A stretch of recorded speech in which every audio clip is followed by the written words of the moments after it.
अस्सलाम वालेकुम व्यूअर्स, मैं हूं मोहम्मद अदनान। एक दफ़ा फिर आप लोगों की खिदमत में हाजिर मौजूद और खुरमा स्पेशल का रेसिपी लेके।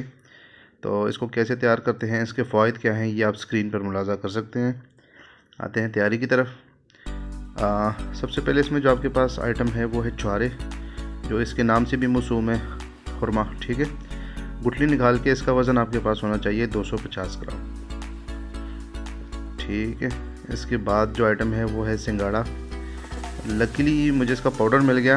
मैंने इसको छाना, तो जो गैर ज़रूरी अशिया थी वो छान के ना साफ़ सुथरा पाउडर इकट्ठा करके 250 ग्राम ये भी होना चाहिए आपके पास। ये थोड़ा ट्रिकी आइटम है। ये गोंद को ना आपने थोड़ा सा ना गर्म करके फुला देना है इस तरह का, तब ये जाके जो बेहतरीन काम करेगा। ठीक है, गोंद कीकर आपके पास आधा पाव यानी कि 125 ग्राम। हाँ, मगज़ फुंदक ये थोड़ा मेहनत तलब है, इसका मगज़ निकालना। ठीक है, 400 ग्राम आप लेंगे तो उसमें से 100 ग्राम जो मगज़ है वो निकल जाएगा। मैंने इसको तोड़ने की कोशिश की लेकिन मज़ा बिल्कुल भी नहीं आया, लिहाजा आप इसको हथौड़े से तोड़िएगा। ठीक है, ये खोलने की कोशिश बिल्कुल ना कीजिए। लौंग आपके पास बारीक वाली होनी चाहिए, लंबे और बड़े वाले लौंग बिल्कुल नहीं चलेंगे इसमें, ये बारीक होनी चाहिए लौंग। 25 ग्राम काफ़ी है इसमें उसके लिए। मगज़ जायफल, ये जो है ना, ये जायफल आप साबुत लेंगे। ठीक है, साफ़ सुथरी जायफल ले लें, इसमें से ख़राब भी निकलते हैं काफ़ी ज़्यादा, तो आप वो मेडिसिन में इस्तेमाल तो नहीं कर सकते। ये तोड़ के इसका जो मगज़ है वो ये इस तरह का दिखेगा, ये आपने इस्तेमाल करना है। और ये जो छिलका है ये आपने एज इट इज़ बिल्कुल डिस्कार्ड कर देना है, ये हमारे किसी काम का नहीं है। ठीक है, 25 ग्राम मगज़ जायफल होने के बाद जलवतरी, 25 ग्राम जावत्री भी बोलते हैं इसको कुछ लोग,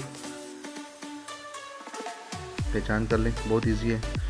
ये भी थोड़ा महंगा आइटम है। इसमें मगज़ पुम्बा दाना भी बोलते हैं, पुम्बा दाना भी बोलते हैं इसको। ये साफ़ सुथरी जो डीले वगैरह होगा इसमें बिल्कुल नहीं होनी चाहिए, साफ़ सुथरी चीज़ होनी चाहिए। ठीक है, वज़न आपके सामने आ रहा है। गोगरू या खारखास किसको बोलते हैं, इसके जो ये कांटेदार हिस्सा है ये हमारे काम का है। कोशिश करें ये डीले उसमें ना ही आए और सिर्फ यही चीज़ हमारे पास बचे। अगर तो नहीं है तो फिर आप इसको कूट भी सकते हैं, इतना बड़ा इशू नहीं होता इसमें।